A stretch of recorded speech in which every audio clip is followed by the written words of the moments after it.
হযরত আলী রাদিয়াল্লাহু তাআলা আনহু যখন রাস্তা দিয়ে যাচ্ছিলেন তখন মদিনার আকাশ গাঢ় লালচে ধারণ করছে। সূর্য প্রায় ডুবে যাওয়ার সময় হয়েছে। চারিদিকে ইফতারির প্রস্তুতি চলছে। এর কিছুক্ষণ পর ক্লান্ত শরীর নিয়ে হযরত আলী রাদিয়াল্লাহু তাআলা আনহু নিজ ঘরে প্রবেশ করলেন। আর সে মুহূর্তেই দূর থেকে মসজিদে নববীর সুমধুর কণ্ঠ শোনা যাচ্ছিল। আর দেখা গেল তাদের ঘরে সামান্য খেজুর এবং পানি ছাড়া কিছুই অবশিষ্ট ছিল না।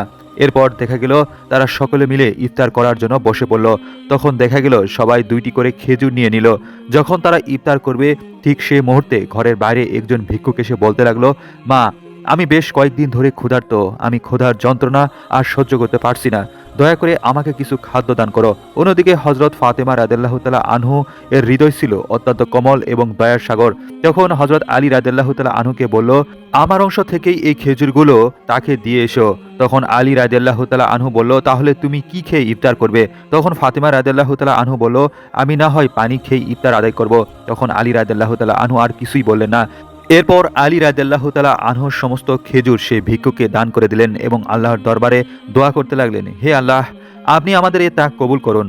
এরপর পরের দিন একইভাবে সেহরিতে পানি পান করেই ফাতেমা রাদিয়াল্লাহু তাআলা আনহু রোজা রাখলেন এবং অন্যদিকে হযরত আলী রাদিয়াল্লাহু তাআলা আনহু কিছু আটা সংগ্রহ করে ইফতার করার জন্য বাড়িতে এনে দিলেন। আর অন্যদিকে ফাতেমা রাদিয়াল্লাহু তাআলা আনহু সে আটা দিয়েই কয়েকটি রুটি বানালেন। এভাবে সারাদিন অতিক্রম হয়ে যখন ইফতারের সময় চলে আসলো তখন মদিনার শহরে ইফতারের আয়োজন শুরু হয়ে গেল। অন্যদিকে ফাতেমা রাদিয়াল্লাহু তাআলা আনহুর ঘর ছিল নীরব নিস্তব্ধ। ফাতেমা রাদিয়াল্লাহু তাআলা আনহু রোজা ছিলেন, কিন্তু তার ঘরে সামান্য কিছু রুটি আর পানি ছাড়া কিছুই ছিল না। এদিকে ইফতারের সময় হয়ে গিয়েছে। দূর থেকে আজানের ধ্বনি শোনা যাচ্ছে। ফাতেমা রাদিয়াল্লাহু তাআলা আনহু অপেক্ষা করছিলেন স্বামী হযরত আলী রাদিয়াল্লাহু তাআলা আনহু এবং সন্তান হযরত হাসান এবং হোসেন রাদিয়াল্লাহু তাআলা আনহুর জন্য। এরপর সবাই যখন বাড়িতে প্রবেশ করলো তখন তারা সকলে মিলে ইফতার করার জন্য বসে পড়ল। আর সকলেই তখন দুইটি করে রুটি নিয়ে নিল। যখন তারা রুটি খেতে যাবে ঠিক সে মুহূর্তে ঘরের বাইরে একজন ভিক্ষুক এসে ডাকতে লাগলো এবং কান্না কণ্ঠে বলতে লাগলো, আমি গত 3 দিন ধরে কিছুই খাইনি। আর আমি শুনেছি তোমরা আল্লাহর পথে দান করো। যদি কিছু থাকে আমাকে দান করো। আমি ক্ষুধার কষ্ট আর সহ্য করতে পারছি না। অন্যদিকে হযরত ফাতেমা রাদিয়াল্লাহু তাআলা আনহু ছিলেন অত্যন্ত দানশীল। তাই তখন ফাতেমা রাদিয়াল্লাহু তাআলা আনহু নিজের স্বামীকে বলল, হে আমার প্রিয় স্বামী, এই রুটিগুলো সেই ভিক্ষুককে দান করে আসুন। তখন আলী রাদিয়াল্লাহু তাআলা আনহু বলল, হে ফাতেমা, তুমি না খেয়ে ভিক্ষুককে দিতে যাচ্ছ, তুমি তাহলে কি খাবে? তখন ফাতেমা রাদিয়াল্লাহু তাআলা আনহু বলল, হে আমার প্রিয় স্বামী, আমি যেমন ক্ষুধা যন্ত্রণায় আছি সেই ভিক্ষুকও হয়তোবা আমার থেকেও বেশি ক্ষুধা যন্ত্রণায় আছে। আর আমরা তো এ দুনিয়াতে সুখ শান্তি করার জন্য আসিনি। আমাদের তো একটি উদ্দেশ্য আল্লাহ সুবহানাহু ওয়া তাআলাকে সন্তুষ্টি করা। আর তাই তুমি এই রুটিগুলো সে ভিক্ষুককে দান করে এসো। এরপর আলী রাদিয়াল্লাহু তাআলা আনহু রুটিগুলো ভিক্ষুককে দিয়ে আসলেন এবং আলী রাদিয়াল্লাহু তাআলা আনহু বলতে লাগলেন, হে ফাতেমা, তুমি যে বারবার না খেয়ে অন্যকে দান করছো, নিশ্চয় আল্লাহ সুবহানাহু ওয়া তাআলা এর প্রতিদান স্বরূপ তোমাকে ভালো কিছু দেবেন। তখন ঠিক এই মুহূর্তে আল্লাহ সুবহানাহু ওয়া তাআলা হযরত জিবরাইল আলাইহিস সালামকে বলতে লাগলো, হে জিবরাইল, আমার প্রিয় হাবিব হযরত মুহাম্মদ সাল্লাল্লাহু আলাইহি ওয়াসাল্লামের প্রিয় কন্যা ফাতেমা রাদিয়াল্লাহু তাআলা আনহুর ধৈর্য ত্যাগ দেখে আমি মুগ্ধ হয়েছি। তুমি নিশ্চয় জানো যে তার ঘরে কোনো খাবার নেই। আর হ্যাঁ, তুমি জান্নাত থেকে তাদের জন্য খাবার নিয়ে যাও। এরপর হযরত জিবরাইল আলাইহিস সালাম জান্নাত থেকে জান্নাতি রুটি, খেজুর, মধুসহ এবং আরও অন্যান্য খাবার নিয়ে মানুষের রূপ ধরে হযরত ফাতেমা রাদিয়াল্লাহু তাআলা আনহুর বাড়ির সামনে এসে দাঁড়ালেন। অন্যদিকে ফাতেমা রাদিয়াল্লাহু তাআলা আনহু আল্লাহ সুবহানাহু ওয়া তাআলার গভীর ইবাদতে মগ্ন ছিলেন। সেই মানুষরূপী ফেরেশতা বাইরে থেকে ডাকছিলেন, কিন্তু এরপর হযরত আলী রাদিয়াল্লাহু তাআলা আনহু শুনতে পেয়ে বাইরে চলে আসলেন এবং দেখতে পেলেন একজন ব্যক্তির হাতে কতগুলো খাবার সজ্জিত ছিল।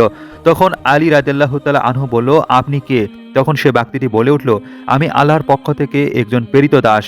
তোমরা নিজেদের খাবার যেভাবে অন্যদের বিলিয়ে দিয়েছো, আল্লাহ সুবহানাহু ওয়া তাআলা খুশি হয়ে জান্নাত থেকে এই খাবারটুকু তোমাদের জন্য পাঠিয়েছে। এটি শোনা মাত্রই তখন আলী রাদিয়াল্লাহু তাআলা আনহুর দু চোখ থেকে পানি ঝরছিল। এরপর হযরত জিবরাইল আলাইহিস সালাম সেখানে খাবার দেওয়ার পরপরই অদৃশ্য হয়ে গেলেন। এরপর হযরত আলী রাদিয়াল্লাহু তাআলা আনহু ঘরে প্রবেশ করে খুশির সাথে বলে উঠল, হে ফাতেমা, দেখো, আল্লাহ সুবহানাহু ওয়া তাআলা খুশি হয়ে আমাদের জন্য জান্নাত থেকে খাবার পাঠিয়েছেন। এটি শোনার পর তখন ফাতেমা রাদিয়াল্লাহু তাআলা আনহু সেখানে এসে দেখলেন সত্যি সত্যি তো জান্নাত থেকে অনেক ধরনের খাবার পাঠিয়েছেন এবং তিনি বুঝতে পেরেছেন এটি কোনো সাধারণ খাবার নয়। এ তো সুগন্ধি রুটি, খেজুর এবং মধু, কোনো সাধারণ খাবার হতে পারে না। অন্যদিকে হাসান এবং হোসেন রাদিয়াল্লাহু তাআলা আনহু দৌড়ে এসে বলতে লাগলো, আম্মা জান, এই খাবারগুলো কোথায় থেকে এসেছে?